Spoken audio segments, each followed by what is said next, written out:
We're talking trade targets on today's Ravens rundown video. Before we get to my 5 names, some names that we haven't really talked about on the previous video. We did this maybe 2 weeks ago. But I want to hear from you guys first here. Will the Ravens make a trade before this year's NFL trade deadline? 1 for yes, they will. 0 for no, they will not. Head down to the comments and cast your votes.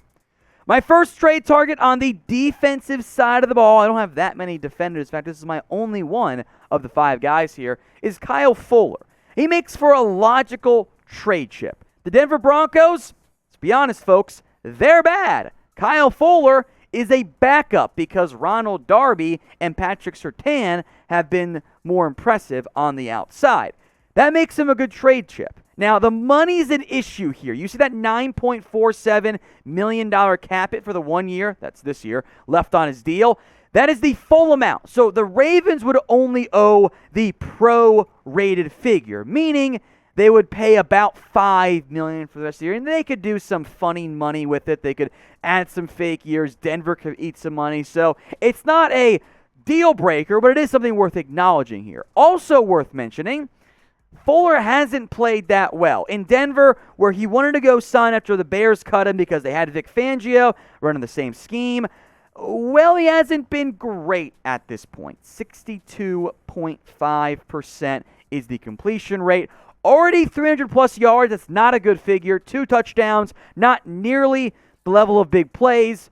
But corner is probably the one area I would be calling about if I were the Ravens. I like the edges, the depth there. The interior D-line is getting reinforcements back soon. Linebacker is maybe an option, but I think Josh Bynes actually helping out Patrick Queen a little bit there. And corner, look, I like Anthony Averett. He's a decent player, but he's not a number 2. He's a number 3 or a number 4. And I think that's what Jimmy Smith is. And Chris Westry comes back, sure, that's depth.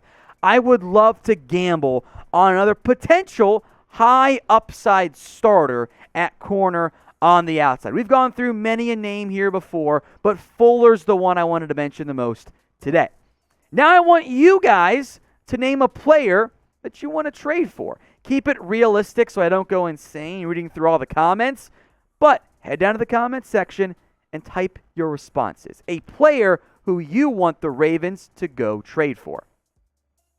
Let's look on offense now, and we will spend some more time on this because that's where I think the Ravens could have the most impact. Marlon Mack, who, of course, we've mentioned at one point before, he requested a trade from the Colts, who said they would try to find a trade partner. And that's fair, but the value for backs, even a number 2 back or a number 3 back, is very low in the modern-day NFL. You're talking maybe a 6th or a 7th round pick in exchange. But the Ravens' ground game, well, they've struggled, and I think Marlon Mack would be an awesome fit in the Ravens offense. I think he would come in and be their number 1 back just like that pretty much overnight. Now, his numbers this year have been a bit down, 28 carries, 101 yards. We saw what he could do, though, at his best in 2019.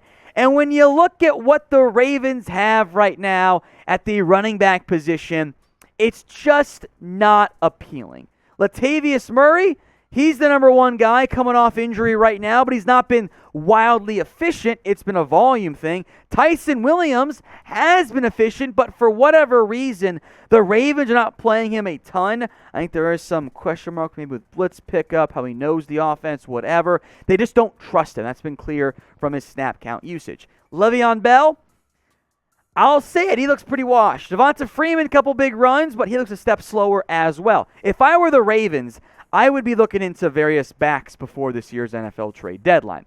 Now, we're going through 5 names today. We went through a few more names yesterday. You kind of see some of them on screen right now from a previous video overall here.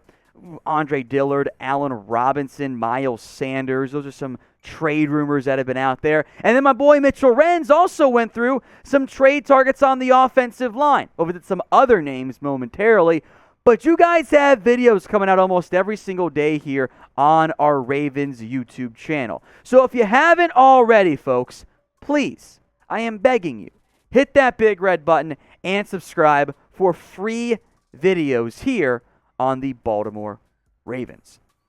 Let's go to Ronald Jones right now. Now, Jones has fallen out of favor in Tampa after a pretty solid 2020 campaign. I do wonder this, before we even get too far into the Jones conversation. What would the Bucs want for him? Because they are a contender very clearly. Contenders very rarely trade away depth pieces, even cheap guys on a one-year deal like a Rojo. Because, for example, if Fournette got hurt, well, then they'd be in trouble if they didn't have Jones anymore. But he was really good in 2020, fumbles aside. Almost ran for 1,000 yards, over 5.1 yards per carry. That's a lot more than what the Ravens are getting right now at a dude's not named Lamar Jackson. With 7 touchdowns as well, I would call if I were Baltimore. I think that getting Ronald Jones would be much more difficult than getting, say, Marlon Mack, but there's only one way to find out. You got to call, at least try if you are Baltimore. So pick a back for me. Type in M for Marlon Mack, or type in J, got it right that time, J for Ronald Jones. Head down to the comments, pick a back for me right there. Let's look on the offensive line now. Big name alert, Lael Collins. He is back from a 5-game suspension with the Dallas Cowboys. Now, he was a great right tackle in 2019. He played awesome. But the Cowboys are working him at both guard and tackle, which is oh so interesting because Collins was a starter before suspension, but Terence Steele was a nice surprise for Dallas, a former UDFA, and I don't know what the future is for Collins anymore in Dallas. Oh, by the way, super, super cheap. Now, Dallas, a contender, would probably want a player more so than a pick. Maybe the two sides could work something out. Because last time we saw Collins fully healthy, 2019, outside of, one game this past season, he was awesome. High PFF run grade, low hurries, low hits, low sacks, over 1,000 snaps. He was a top 5 right tackle in the NFL that season. And for the Ravens, man, you're desperate for O-line help. You got to find some options right there because Villanueva, I think, is better at left tackle than right tackle. But Collins is cheap this year. You could put Tyree Phillips back at guard, make Patrick McCarry more of your super swing offensive lineman once again. This is a big fish. And the Cowboys probably say no since they are contenders as well. But I would at least remind you, if you're not calling, you're not doing your job. It's kind of like if you ain't cheating, you ain't trying. If you're not calling, you're not doing your job as an NFL GM and or front office member.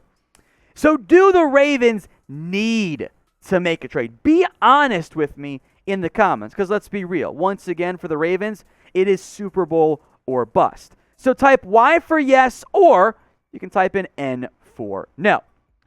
One more trade target here at right tackle again, Morgan Moses. The Jets, and I get they want to protect their quarterback, Zach Wilson, and they traded for Joe Flacco. They should be sellers. They're bad. And Moses would be a big boost for the Ravens, and he's cheap. Now, I know his numbers don't look great. High hurries, high hits, high sacks, and a small sample size. Remember, Zach Wilson is holding the ball way too long. Those numbers are a bit inflated because Wilson's making his own mistakes. Now, look, Lamar holds the ball pretty long as well. That's okay. He's so dynamic with the ball in his hands. You accept that from a mobility perspective. But I do think Moses would present a cheap and affordable upgrade at the right tackle position. If the Ravens do make a deal, we'll keep you guys updated. So if you haven't already, please hit that big red button and subscribe.